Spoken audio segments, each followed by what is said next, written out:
Following along with the same train of thought that brought you the Shade Mist Necromancer that you might have seen recently today, I'll go ahead and link it just in case you missed it. I'm going to continue to play off-meta builds, things that people perpetually ask me like, hey, can this work? And I generally tell them, no, it's just not good. So I made Bloodsurge. Well, no, not normal Bloodsurge. I made Minions Bloodsurge. Well, hold on, you can't see. There we go. They run so far off screen. I made a Bloodsurge minion build with Cruor's Embrace and Deathspeakers Amulet, and I made it functional. Not only that, cue to the gameplay, here's it clearing tier 6. Now, if you took a very quick snapshot of what you just looked at, you might have noticed that only 3 pieces of my gear were masterworked at all. Effectively, none of them have greater affixes that matter. I'm not using any mythic uniques. And in fact, I'm not even resistance capped. I'm only barely armor capped. And my skill tree and my Paragon board are so scuffed trying to fit in enough survivability for how bad the quality of the gear that I'm using is. And it kind of does fine. Go ahead and look at the build planner link down in the description below. It's going to have a much cleaner understanding of what you should expect to be able to get for your gear, your skill tree, and Paragon. In addition to that, I will have a mythic and a non-mythic Uber version of it, so you can see what it looks like without Tyraels and Shaco, and whichever one I decide ends up being stronger for the build. But what we ended up on here is a very good middle road, a very good compromise between actually getting the build to do competent levels of damage and trying to be a straight up meme. By thinking running the skeletal warriors that create the corpses that then feed into Cruor's Embrace, and then benefiting from the additional novas that are proccing off of our skeletons, be able to vastly increase our lucky hit chance procs across everything on the board, and all of these different systems kind of playing into one another. And I think that we can realistically say it is a Deathspeakers build, it does benefit from the item, and you can go ahead and try it yourself. Because again, the gear requirements aren't that high. My gear is pure trash, and we had a pretty simple time getting through this tier 6. It would be speed farming tier 5 with absolutely no problem.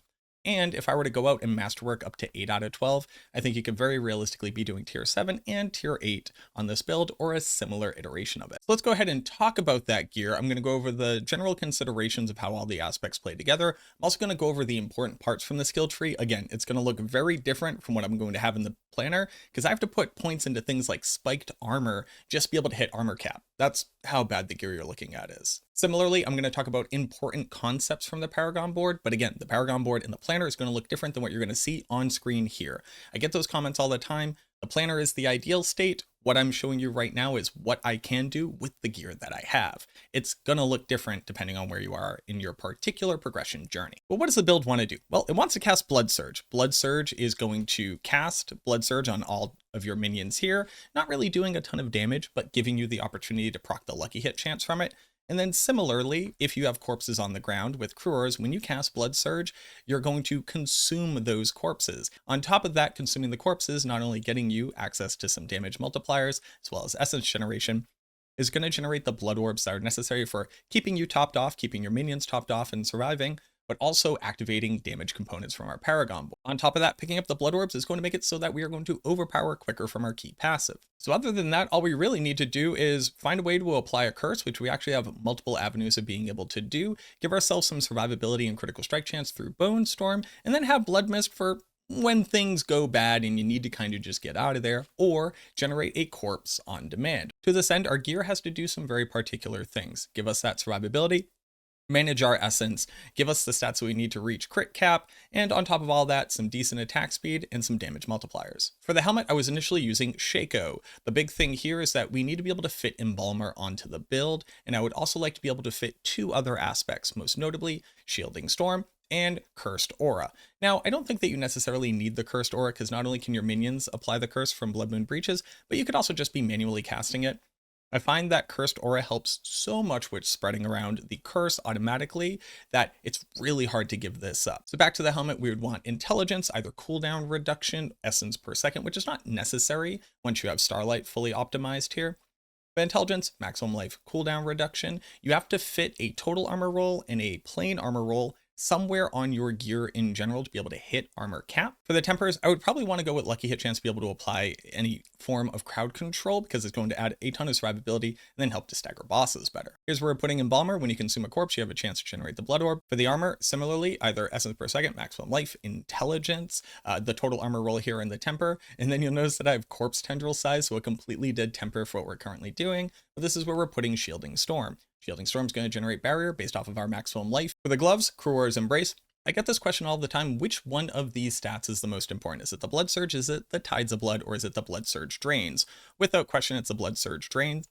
Not only does it just increase the number of drain damage effects that you get, so a 48% weapon modifier proc of damage, that is a significant increase to your overall damage, but draining a target is what ultimately empowers multiplying the damage of Bloodsurge, as well as healing for Starlight. Starlight is going to generate essence whenever we manage to heal. So the more drain procs you can get, the more damage Bloodsurge is going to do. This is incredibly important against a single target where normally you're draining the entire screen, so you hit the cap of 50% additional damage bonus. That requires you to hit 10 targets with Bloodsurge. So the more that you get out of this, the higher the multiplier against a single target that you can manage to get. Especially against the bosses in the Infernal Horde, you can actually drain all 3 of them multiple times. So as long as you have anywhere between 3 to 2 of them up, you can actually hit this maximum bonus of damage multiplication. So try to hit them all at the same time. If you can group them up, it's significantly faster. People also ask about the actual damage component of like the aspect down at the bottom. Literally doesn't matter. Damage does not matter. You're not going to scale this damage. You're an overpower build. It's a weird corpse explosion stand-in. It's just there to consume the corpses for automating a corpse consumption package of power on. For the pants, we want Blood Moon Breaches. Not only is it going to give us the ability to curse without having to cast curse, because our minions will just run around applying curses, but that massive damage multiplier whenever you overpower is just like impossible to beat. This 2.5 damage multi is required on every single overpower build. For the boots, this is where, again, I'm fitting Cursed Aura to be able to automate applying curses. Just remember the fact that Cursed Aura will also spread your curses to targets outside of its area. So that's how you're able to hit the entire screen without really having to worry about manually doing it, saving a ton of efficiency. But movement speed, essence per second, intelligence or maximum life here. Again, lucky hit chance to be able to apply a crowd control to a target, as well as more movement speed. For the weapon, people have been asking about Mortar Crux a whole bunch. Just to get an idea, in case you don't know what Mortar Crux is the new unique dagger. It says that every single time that you consume a corpse, you can make a simulacrum. A simulacrum counts as a minion. That means that it will trigger the Deathspeakers mini nova around them. The issue being that whenever you generate a new minion, it just evaporates the old one. So they're kind of just like popping up and evaporating all around the room. On a single target, it does help to very slightly increase your damage. I think that Mortar Crux is ultimately a huge meme and you really shouldn't use it. Here we're going to want intelligence, maximum life, as well as overpower damage in the socket, and then blood attack speed and Bloodsurge nova size. For people catching up at home, blood attack speed goes into cap 2. There are 2 caps to attack speed. There is normal attack speed on your gear, and then there's blood attack speed that goes into cap 2. The important thing to understand here is that Wrathmas Chosen, an aspect that gives you 50% attack speed on a single aspect slot, also goes into cap 2. So at the end of the day, you're able to cap out cap 2. It's hard to say that. So you don't need to go above and beyond that if your gear gets better. You just want to get like general attack speed on the rest of your gear pieces. You only really have 2 places to get it on, but I just figured it was worth saying. For the offhand, critical strike chance, our resource cost reduction was good when I wasn't very efficient, but now that I'm efficient enough, which is basically just getting a good roll on Starlight and a decent roll on Crew Wars, you really don't need that. Cooldown reduction is nice, just to have Bone Storm up as often as possible. You want 100% uptime on it if you can manage it. And then here's where you can put more intelligence or more maximum life as well. Blood attack speed for the temper, Bloodsurge nova size, that's really important for the Infernal Hordes. It's also good in being able to hit all of the bosses, depending on how close they're willing to get near one another, because they don't normally just sit clumped on top of each other. So being able to like very slightly, triangulate yourself so you're able to just barely hit each of them on the edge is a huge bonus. Here's where I'm putting Wrathmas Chosen, the 50% attack speed after you successfully overpower. You should have 100% uptime on this after the first overpower in any combat scenario. So it's just like obviously a phenomenal damage increase. For the pendant, the most important thing on the pendant, at first I thought was going to be the essence per enemy drained, which will feel better on lower gear. After that, I would go with ranks to Bloodsurge. Just increasing the base damage is obviously very powerful. It'll increase the actual drains damage, which we get multiples of, as well as the surge damage, which we get 2 of. So that's obviously really important. Again, the mini novas here, yes, these ones do overpower when you overpower, so they do better damage than the corpse explosion one. But realistically, it doesn't matter at all. It's a little bit, it kind of sprinkles on top some DPS, but don't worry about that number. For the rings, attack speed, crit chance, you need at least one roll of lucky hit chance to be able to apply vulnerable. That's how we have 100% uptime on vulnerable. We get 4 drains, we get 2 novas, then we get the additional novas from the corpses, so that's like another 2, and then we get the additional novas from each one of our minions, which is another 4. So that ends up with 12 instances of being able to proc lucky hit chance per cast. That's pretty crazy. You'll have 100% uptime here. For the tempers, you want blood attack speed. You actually want rapid ossification. Rapid ossification in the skill tree is going to say after you spend a certain amount of essence, reset the cooldowns on your bone skills by 1.5 seconds or however many skill ranks you have in it. So that goes a huge way to be able to maintain maximum uptime on Bone Storm. Shoutouts to Chronix who put me onto that. If you cannot get that ultimate cooldown, which is also available on the same temper, isn't the worst. Like right now for my cooldown, I only have to cut off the 35.96 seconds to be able to recast this one. And again, with that many lucky hit chance on that many instances of Decrepify, we're able to manage it pretty well, even on single targets. Starlight says that you're going to gain 40 essence whenever you heal for 20% of your maximum life. You heal whenever you drain a target. Draining a target is going to hit for 3% of your maximum life. You drain 4 times, so that's 12%, and then you're going to have healing received increase. So off of a single Bloodsurge with high enough stats, you can actually successfully heal for 20% of your maximum life, meaning that you can trigger Starlight on every single cast, going infinite on essence. For the second ring, more attack speed, more crit chance. I have resource cost reduction here. It could be maximum life, it could be intelligence. You basically just want to put maximum life on every single gear piece that you can afford it. Again, ultimate cooldown or rapid ossification. Speaking of Cadaverous, this is actually where I have it on my ring. I actually completely forgot that I had slotted this in. And obviously you also want Blood Bathed. I realized I didn't talk about this while it's on my weapon. Make sure Nova hit twice. The lower the damage number, the better, because that's how much it reduces the second Nova's damage by. So you don't want a 30%, you want that 15%. For the minions, the reason why I'm going with Reapers, even though defenders are basically unkillable and you don't have to worry about them, Reapers will generate corpses. That means you can stand directly on top of a boss, consume the corpses via Bloodsurge, which will make the Embalmer proc the blood orbs directly underneath the boss where you will be, and then you'll be able to automatically pick them up without having to move. That's basically like the most min-max version of it. But if you feel like they're dying a lot, definitely go with defenders until you can afford to keep these guys alive. Sacrifice your bone mages, sacrifice your iron golem. Let's talk about the skill tree again, just in like wide arcing concepts here of what's important to understand, because mine's real scuffed, y'all. Obviously we want to be maxing out Bloodsurge, maxing out Hued Flesh for more corpses, maxing out Imperfectly Balanced. We want to go with Blood Mist, generates corpses. Being able to generate a corpse on demand is really nice, considering your Bloodsurge will eat all of the corpses every single cast. It's basically impossible to find a corpse be available after you're done casting Bloodsurge. Funnily enough, I did put on Ring of Sacrilegious Soul because that can actually target corpses mid Bloodsurge cast to be able to do things like corpse tendrils in case you find that to be valuable. It wasn't good enough to offset the loss of the ring, but it was a way of automating it that would probably feel really good in lower Infernal Hordes or out in Helltide, depending on where you bring this build. You don't want the 3 points into Spiked Armor. I need that for armor. You probably want the 3 points in Skeletal Mastery if you're using skeletons to help keep them alive. We're consuming corpses, so we want Fueled by Death. Obviously, we want Decrepify with Abhorrent Decrepify. Maxing out Amplify, maxing out Death's Embrace. If you had additional points, if you're just like, oh, I don't really need them, you can put them into Death's Approach for additional movement speed. I don't think it's particularly valuable. Down into the actual blood effects. Now again, I have the 30% additional healing here. The more maximum life that you have, you don't necessarily need as many points in this as you currently have, so you can afford to take 2 of them out. But you want to be maxing out Coalesced Blood, maxing out Tides of Blood. You only need 1 to 2 points into Drain Vitality. We lucky hit so often now with Bloodsurge. We are basically capped on Fortify, since we should also have 100% uptime on Barrier Gen through Shielding Storm. Again, just the 1 point Incineration, be able to get down to Rapid Ossification. Don't sleep on this, it feels really good. Inspiring Leader for the crit chance, Bone Storm with Supreme Bone Storm for the crit chance, and then obviously Rathman's Vigor. This Paragon is scuffed city, because I was basically just about to give up on this build. It just really wasn't working well. And I instead said, you know what, let's just very quickly respec. Let's get that Blood Orb synergy into the build, and let's just see how hard it is to maintain on Bloodsurge, which I'm happy to report really isn't that bad. So I think moving forward, I'm going to generally recommend the Blood Orbs, even on Bloodsurge, which is something I wasn't doing before. But it's also because if you were just building pure Bloodsurge and actually scaling just its damage and using a real amulet and all of that, which I can't stress enough is significantly better than using minions, you honestly wouldn't need it, but it is there as an option. So let's just go ahead and talk about it. You do want Amplify because we're applying curses all of the time. Obviously you want to pick up Bloodbath. Here's where I'm picking up Essence for the crit damage multiplier. You want to be picking up any sources of maximum life. Damage while fortified, crit damage, none of that really matters. We have thousands of overpower damage from our maximum life and our fortify, and overpower is such a massively saturated additive damage bucket, so you really don't care about those little pittances of additive damage anywhere.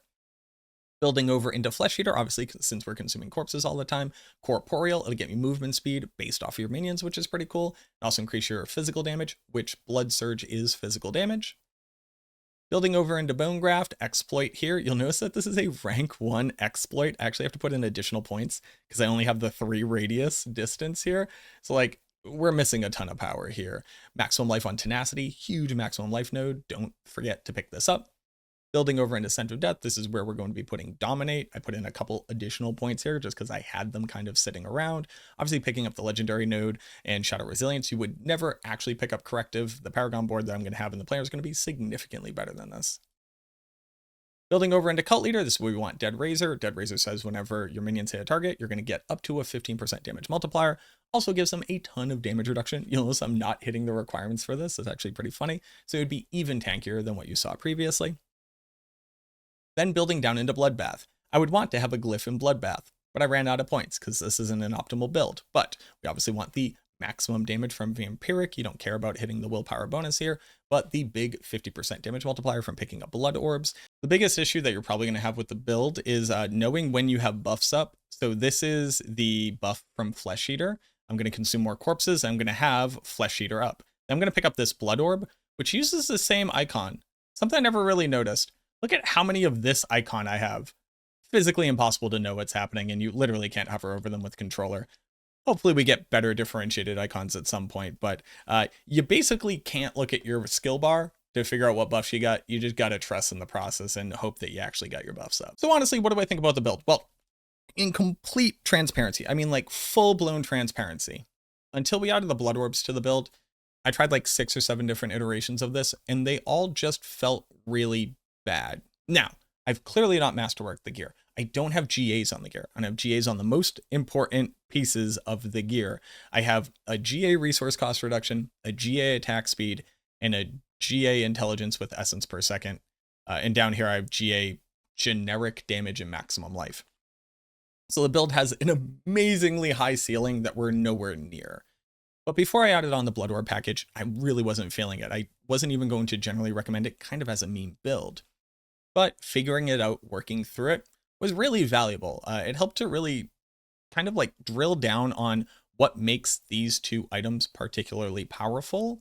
And I think that ultimately we came out with something that like feels pretty decent. Now you can add more minions, right? Like you can add your skeletal mages. You can go with the 15 damage bonus one here just to have more. Live your best life. I'm not about to tell you what not to do. Heck, you can even toss on your golem as well. If you're going to do it, I would go with the damage reduction one because these minions are not going to do damage. Go with the skeletal mages, increase your damage, and then again, Reapers for corpses. Those would be your best options. But the damage from this doesn't really matter. It's what it helps to enable from the rest of the system that Bloodsurge in the past had been kind of bad at doing. Lucky hit chance, cooldown reduction, generating corpses, generating orbs in general. And it helps out a ton with that.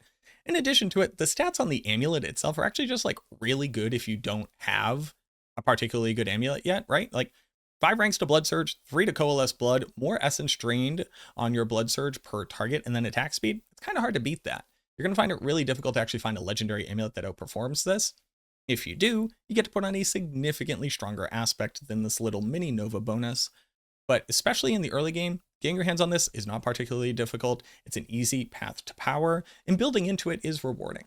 So if you want to try it out, again, the build planner is down below. I think it was very fun. I think it was worth my while just like sitting down and smashing my head against it, because I just wouldn't normally, because I kind of find myself often telling people like, hey, there are off meta builds. You're not going to have a good time playing them, and I don't want you to ruin your gameplay experience by going into them. So with the last like caveat, the last little warning of like user's own risk, right? Like play the build, invest into it if you want. I do think that you can come up with a very competent and functional build, and I think you'll be able to do all the content in the game. Is it better than Bloodsurge? No, not by a far mile. Are there stronger builds than it? Absolutely, no question. but it's good enough. I think the developers have gotten these items to a place where they are good enough. Now I just hope that they generally increase the damage values from these things, because it just doesn't scale in a reasonable way. As well as the damage here. There's no way for you to scale these corpse explosion effects. So this damage being like a 10,000 proc really wouldn't break the bank as far as my opinion is concerned. But thank you very much for watching this video. I hope that you enjoyed the build. I hope you appreciate the build planners down below. If you're brand new here, subscribe to the channel, leave a like on the video. It helps me out a ton. Leave a comment down below about like how you experience this, what you've done, how you've optimized it, what do you think about it, what do you like, what do you dislike. I'd love to hear from you. Thank you again so much for watching this video. Truly hope that it helps, and I look forward to seeing you in the next one.